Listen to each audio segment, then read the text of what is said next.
Human Deathworlders arrive after Alien SOS, Mercy isn't with them. The distress beacon pulsed across the void, an electronic scream of desperation.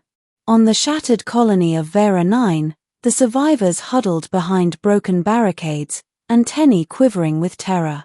The Khan horde had descended without warning, their raiding ships blotting out the sky. The Varans' defenses had crumbled within hours. They had sent their SOS to the Concord, begging for rescue. No answer came. Until a week later, when new ships appeared in orbit. Black, angular, bristling with weapons. The humans had arrived. The first landing. The Varans had heard rumors of humans, the new species admitted into the Concord after passing Deathworld classification. But whispers in the networks painted them as reckless, violent, too quick to laugh in the face of danger. The survivors expected diplomats, or maybe supply drops. What landed instead were drop pods slamming into the ash-blackened streets, hissing open with mechanical claws. Humans poured out. Armored. Armed. Their visors glowed cold blue as they surveyed the ruins. No banners. No speeches. Just movement, efficient, ruthless. The Varans peeked from their shelters as one human commander raised a hand. His voice was amplified by comms, calm but chilling. "You called for help. We came. Stay down. Stay out of our way." Then the Deathworlders advanced. Shock and awe. The Khan horde were brutal raiders, towering insectoid marauders with chitin harder than steel. They had enslaved whole systems. Entire fleets had failed to stop them. The Varans trembled as the first wave of Khan poured into the ruined plaza. The humans didn't tremble.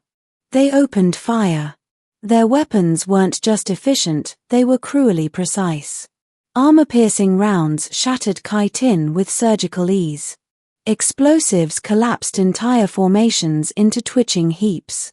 And when the Khan closed the distance, the humans didn't retreat.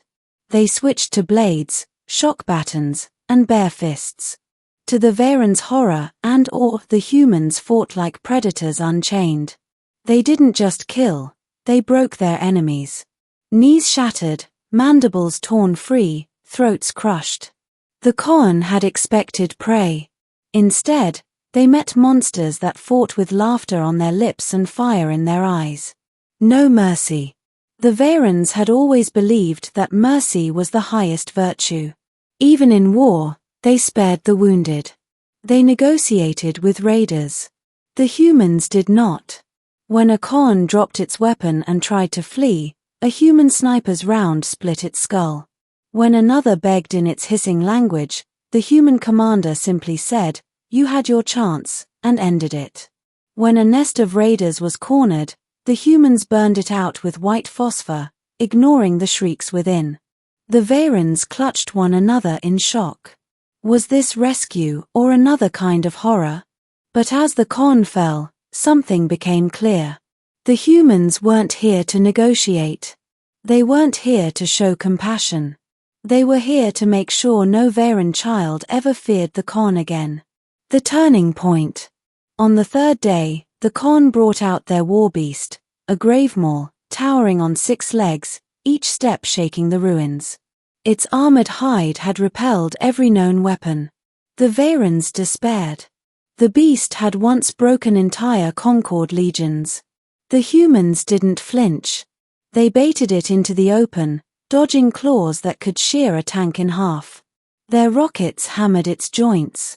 Their sharpshooters blinded its eyes. And when it finally faltered, the human commander charged forward, leaping onto its neck, planting a demolition charge, and blasting its skull into molten fragments. The grave maul collapsed, a mountain of twitching flesh. The humans stood over the corpse, blooded and smiling grimly. The Khan horde broke. For the first time in living memory, they fled. Aftermath. The colony was in ruins, but the Khan were gone. The Varans emerged, trembling, antennae twitching in disbelief. The human commander removed his helmet, revealing a scarred face and eyes like cold iron. "It's done," he said simply. One elder approached, voice shaking. You saved us. But your methods, there was no mercy. Not even for the helpless." The human's gaze hardened. "Mercy is a luxury. You don't show mercy to those who would burn your homes and enslave your children. You end them, so they never rise again." The elder faltered. "And if one day, you turn those methods on us?" The human's expression didn't change. "Then you'd better pray you never give us a reason." Galactic reverberations. Footage of Vera 9's liberation spread faster than light. Entire worlds recoiled at what they saw. "This is barbaric," cried one Concord senator. "They fight like the Con themselves," another protested. But others, quieter and more fearful, asked, "If they're this effective against the Horde, can we afford to stop them?" The Con, once feared across the rim, now whispered of the humans with dread. They had never known prey that hunted them back. Epilogue. On Vera 9, the survivors rebuilt. Children played in streets once slick with blood, no longer afraid of shadows in the sky.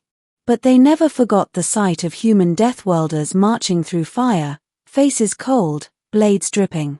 The SOS had been answered. But the Verans learned the truth carved in fire and blood. When humans arrive, mercy isn't with them.